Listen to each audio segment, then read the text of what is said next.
አስማተኛው ገንቦ። በአንድ ሩቅ መንደር ራማ የሚባል አንድ ገበሬ ይኖር ነበር። ራማ በጣም መልካምና ጥበበኛ ሰውም ነበር። የጥቂት ጋሻ መሬት ባለቤትም ነበር። እርሱ መልካም ቢሆንም መሬቱ ግን ምንም አይነት ዘር አይሰጠውም ነበር። ሌሎች ገበሬዎች ቢዘሩና ቢያጭዱም ራማ ግን ይቆፍራል። መሬቱ ግን ሁልጊዜም መሃን ነበር። ኦ ራማ፣ ለምንድን ነው በየቀኑ የምታርሰው የምትቆፍረው? ይሄ መሬት እኮ ትንሽም እንኳን ዘር ሲሰጥ አልታየም በእነዚህ ዓመታት። ይህንን መሬት ሽጠህ ሌላ ቦታ መሬት ብትገዛ ይሻልሃል አለው ጓደኛው። ኦ ወንድሜ ሆይ፣ ይሄ መሬት እኮ የቅድመ አያቶቼ ነው። እዚህ መሬት ላይ እኮ ነው ሲዘሩ ይኖሩት። እኔ አንድ ስህተት ሰርቼ መሆን አለበት ይሄ ሁሉ የደረሰብኝ። እኔ ግን መሞከሬን እቀጥላለሁ አለው ገበሬው። በመልካም ሁሉ እመኝልሃለሁ ብሎት ጓደኛው ተሰናበተው። ራማ መሬቱን በምንም አይነት ዋጋ አሳልፎ መስጠት አልፈለገም። ያለ ምግብ ብዙ ቀናትን አሳለፈ።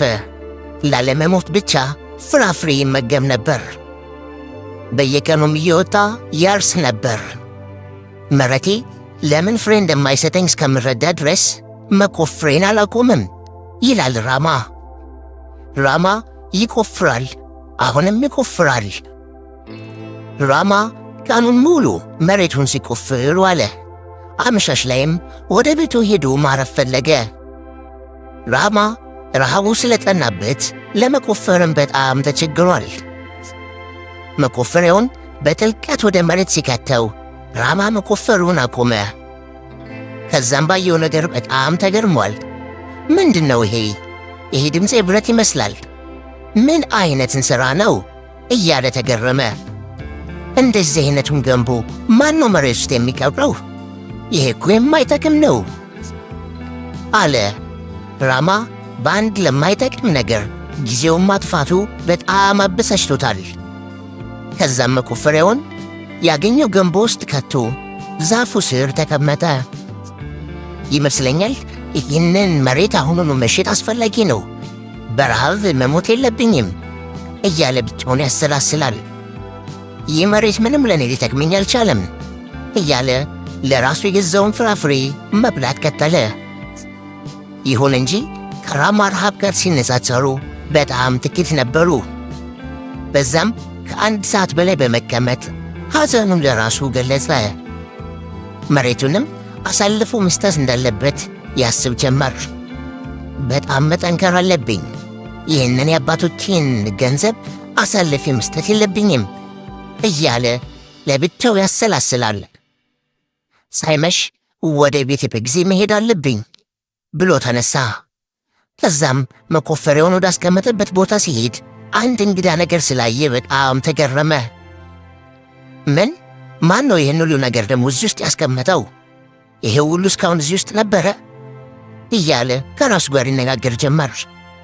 ራማ በስፍራው ሲደርስ ያ ገንቦ ራማ ይዞት የነበረው መቆፈሪያ አይነት 100 በውስጡ ይዟል። የእርሱ መቆፈሪያም የትኛው እንደሆነ ለመለየት ተቸገረ።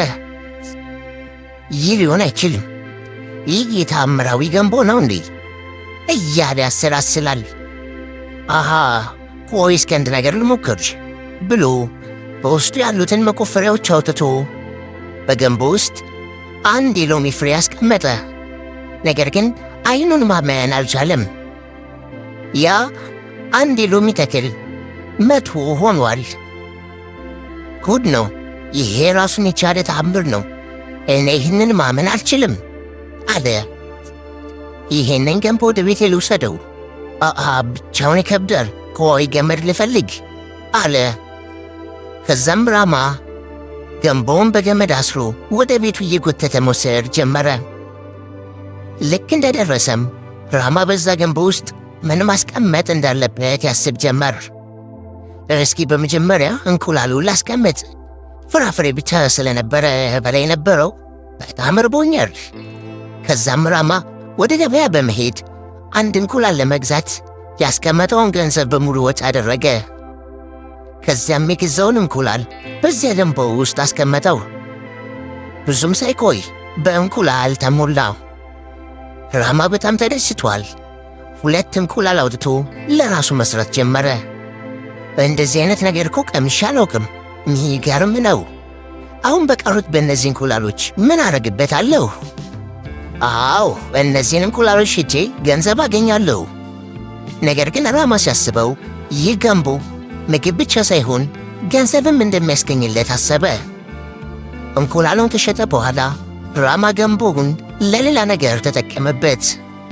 ልብስ ሲፈልግ ጥቂት ልብስ በገንቦ ውስጥ ሲያስቀምጥ ገንቦ ቢያንስ ለ15 ሰው የሚበቃ ልብስ ትሰጠዋለች። ሸሚዝም ሲፈልግ አንድ የተሰፋ ሸሚዝ ገንቦ ውስጥ ሲያስቀምጥ 100 ሸሚዝ አድርጋ ትሰጠዋለች። በዚህ አይነት ራማ የእህል ዘር፣ ፍራፍሬዎች፣ ልብሶችና ቅመማ ቅመሞችን ገንቦ ውስጥ ማስቀመጥ ጀመረ። ስለ ገበሬው የስኬት ምንጭ መንደርተኞቹ በጣም ገርሟቸዋል። ይሁን እንጂ ማንም ሰው ምክንያቱን ሊያውቅ አልቻለም። በዚያ ክልል ያሉ እጅግ በጣም ብዙ ዶሮዎች ነበሩ። ራማ ሁልጊዜ ገንቦውን ከልብስ ስር በጥንቃቄ ያስቀምጣት ነበር። ራማ አንድ ቀን ገንቦዋን ሊፈትናት ፈለገ። ዶሮውን ውስጡ አስቀምጦ ምን እንደሚፈጠር ለማየት ፈልጓል። ወዲያው ግን 100 ዶሮዎች ከገንቦ ውስጥ እየዘለሉ ወጡ። የራማ ቤትን በዶሮ ተሞልቷል። ዶሮዎቹ በየቦታው ነበሩ። እንዴት አድርጌ ነው እነዚህን ሁሉ ዶሮዎች የሚይዘው እያለ ከኋላቸው ቢሮጥም ሊይዛቸው ግን አልቻለም። ዶሮዎቹ እጅግ በጣም ስለፈሩ በየቦታው ተበታተኑ። ከነዛ ዶሮዎች መካከል አንደኛዋ ዶሮ ተነጥላ ሄዳ ገንቦ ውስጥ ገባች። ከዛም በኋላ ሌሎች 100 ዶሮዎች እየዘለሉ ወጡ። ወይኔ ወይኔ ቤቴ የዶሮ ጣቢያ መሆኑ ነው አለ ራማ። ራማ ገንቦውን በጨርቅ ሸፍኖ አስቀመጠው። ከዛም ከቤቱ ሲወጣ ሁሉም ዶሮዎች ተከተሉት። ጎረቤቶቹም ይህን ያህል ዶሮ ሲከተሉ በማየታቸው በጣም ተገረሙ። ከዛም ራማ ውይ በጣም ብዙ ዶሮዎች፣ ይህንን ገንቦማ በሥነ ሥርዓት መያዝ አለብኝ ሲል ከራሱ ጋር ያሹካሹክ ጀመር። ይሁን እንጂ ራማ ይህንን ሲናገር የንጉሡ ወታደር እየሰማው እንደነበር አላወቀም ነበር። ወታደሩም ከራማ የሰማውን ስለ ገንቦዋ ለንጉሡ በዝርዝር ነገረው። አንድ ገንቦ ውስጥ በጣም ብዙ ዶሮዎች፣ ይህ እንዴት ሊሆን ቻለ? ይህ ተአምረኛ ገንቦ መሆን አለበት። ራማንና ገንቦዋን በፍጥነት ወደዚያ አምጡልኝ። ያ ገንቦም ወደ ግምጃ ቤት መግባት አለበት ብሎ ንጉሡ አዘዘ። ከዛም ራማ ንጉሡ ለምን ያን ገንቦ እንዲያመጣ እንደፈለገ ገብቶታል። ንጉሡ በጣም ገብጋባ መሆን አለበት፣ ሁሉንም ሀብት በእጁ ሊያደርግ እኮ ነው እያለ እያጉረመረመ ገንቦውን ወደ ንጉሡ ወሰደ። ከዛም ንጉሡ ይሄ በጣም ትልቅ እንሥራ ነው፣ ግን እንዴት ይሄ ገንቦ ይህን ሁሉ ዶሮ ሊያፈራ ቻለ አለ። እስኪ ገንቦ ውስጥ ያለውን ነገር መመልከት አለብኝ ብሎ ወደ ገንቦ ቀረበ። ቆይ ንጉሥ ሆይ እንደሱ አታድርግ፣ እንደሱ መሆን የለበትም ማለት ጀመረ። ነገር ግን ንጉሡ ራማን አልሰማውም። ወደ ውስጥ በሚሄድበት ጊዜ ተንሸራቶ ወደ ገንቦ ውስጥ ገብቶ ወደቀ። ከዛም 100 ነገሥታት ከገንቦ ውስጥ እየዘለሉ ወጡ። ከዛም ማንም ሳይነጋገር እዛው እርስ በርስ መደባደብና መዋጋት ጀመሩ። ይሄ እኔ ዙፋን ነው፣ ወደ እሱ አትሂድ። የለም እኔ ነኝ ንጉሡ፣ እኔ ነኝ እንጂ ማነው ንጉሥ ከኔ ውጭ እያሉ እርስ በርስ ይቸካቸኩ ጀመር። አዳራሹ ሙሉውን ንጉሥ ብቻ ሞላው። ወታደሮቹ ንጉሣቸውን መለየት አልቻሉም። ወዲያውም ንጉሶቹ እርስ በርስ ተገዳድለው አለቁ።